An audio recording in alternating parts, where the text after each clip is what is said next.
back in time. I believe that you convinced the Xerox CEO, Joe Wilson, to not change his name. Is that accurate? No, what happened is we got the account, and first thing we said to him is, okay, your name is Lloyd Xerox, and you have to change it just to Xerox, with Lloyd Xerox. Xerox is interesting. People don't know the word, but it'll be xerography, and it's also, even if you don't know the word, Xerox is an interesting word. And they said, George, the inventor of xerography, Chester Carlson, spent 15 years trying to sell xerography to IBM, to every major company in the world. Nobody would touch him. And finally he found a company called Lloyd up in Rochester. And they did photographic paper, and they worked with him to develop the Xerox 914 first machine. So we have to have your name as a part of the brand. I said, you mean you owe it to them? I said, exactly. I said, well, that's stupid. I mean, are you a marketing man? Lloyd Xerox is a bad brand name. Xerox is an interesting name. Anyway, so I argued, and they wouldn't give in until they fired me. That night, that day. Yeah. And they called the next day and they said, well, maybe you're right. Come back and show us some advertising. Oh, wow. So I went back and showed them advertising. I showed them up, and I said, okay, now when any normal human being today sees a Xerox copy come out, they think it's an act of God. I mean, it's how'd that happen? I mean, the copies were done with mimeograph or carbon copies with sex pages. So I want to do a terrific little demonstration where a little girl goes to her father's office and he says, make a copy of this, please. He says to his young daughter. She toddles off and she makes a copy and, she boom, boom, boom. And she has $1. She brings it back in and he says, terrific, which one's the original? And they said, no, you don't understand. We're only trying to sell to 5,000 people. And I said, yeah, you mean purchasing agents of companies? He said, exactly. I said, yeah, but what I want to do is make you famous overnight. Where the head of companies know who you are, their secretary know who you are, firemen and the policemen know who you are. You fired me. You heard that. Again. The next morning, I went back and everybody said, what happened? I said, I got fired again.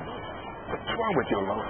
Anyway, Joe Wilson called me again and said, all right, maybe you're right. Do the commercial. So do the commercial. Run it 2 weeks later. Terrific commercial. Joe Wilson, we run it. Joe Wilson said, oh my God, George, people are so excited about it. I mean, everybody thought Xerox was an antifreeze. Some people, Xerox. Antifreeze. Oh my, you're right. You were right. All right, hang up. About an hour later, I get a call from the FCC, Federal Communications, somebody, for a cease and desist. Because they said people complained, a company by the name of A.B. Jick, company aptly named, that's an Americanism. And a little girl couldn't possibly make a copy that easily. So I said, interesting. Call them back. I said, can I call you back in a couple of days? They said, yeah. I called them back and I said, listen, I set up a demonstration for you and I want your people to come to see it, to witness it. And we're going to shoot the commercial again. He said, you're going to reshoot the commercial. I said, exactly. Reshoot it, yes. So they showed up, shot the same exact commercial, except instead of me using a little girl, I used a chimpanzee.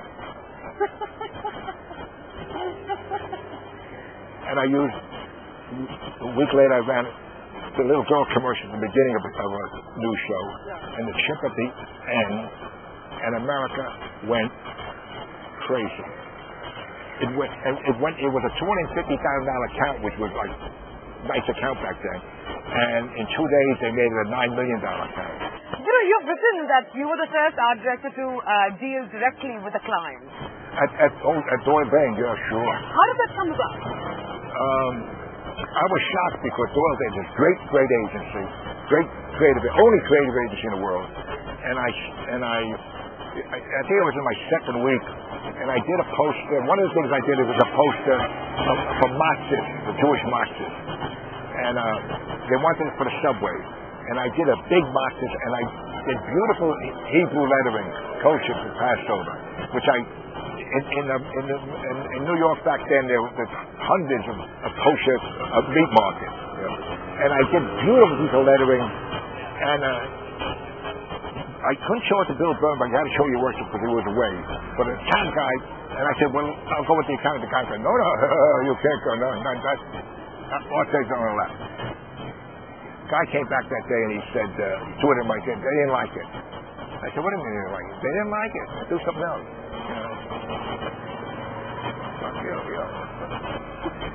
Next day, Bernberg shows up. And I check it up to him. And I say, Bill, look at this.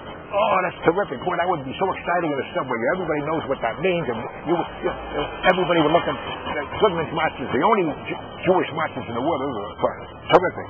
And I said, yeah, the account guy took it, brought it back, that schmuck brought it back, and they turned it down. He said, oh, George, I'm sorry. And then I said to Bill Bernbach, I was only there 2 weeks, but Bill saw my work, and he saw the work I was doing without a writer, and he said, he saw me with a gem, I said, do me a favor, Bill. Could you make a meeting with me, because I know it's in Long Island City, it's only 10 minutes away by subway, so I can go back and talk to Mr. Goodman. Sure. And he was in a dilemma, because art directors I could see his eyes shifting and say, what do I do? What do I say to this young guy? Now I was 27. And he said, okay. He made a decision. Okay. Calls him up, climbed up. Got to be there in an hour. I left the office, and before I got down to my office to get my coat or whatever, everybody in the agency found out that I was going to go have to tell it to this guy, like a Talmudic Jew, I don't like it, and they're gonna, this kid's gonna get his ass kicked. And I realized what was going on. They were sending me into Lion's Den. And I remember walking out saying, I gotta sell this because I can't sell this. I'll have to get a job as an architect in India. So I get out there, and he's waiting for me. And he was doing what Brooke Bernbach said. Please listen to this man talk to you. And there was like 12 young people with him. There was sons, daughters, grandchildren, etc. It's a family business. And they were all sitting there. And I stand up, and I'm selling, and I'm excelling, and the excitement to the thing, and what happens in the stuff. And a young man gets up and he says, grandfather, I love it. I think it's exciting. He said, I don't like it. And then his granddaughter came up. And then of his kids got up. And there was like 6 of them saying, no, we like it. I don't like it. I don't like it. And I didn't know what to do. And I was on the 3rd floor of this factory. And I looked over, and there was a casement window. And I walked 20 feet to it. And he said, you're going someplace? He says to me, a Jewish accent, you're going someplace. And I get to it, and I grab a hold of a stanchion, and I had the poster, and I hold it up, and I'm hanging over 3 by 4, and I said, you make the matches, I'll make the ads. He said, come in already. All right, we'll come in already. The Jewish accent.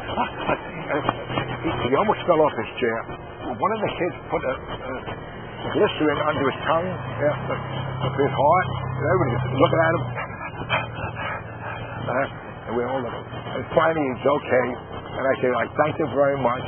And I started walking for the door, and I go to the door, and he says, young man, if you ever quit advertising, I'll give you a job as a master salesman. The point is this. And what I write in my book, Denver, you got to sell your work. Yeah. And it has to be you. Yeah.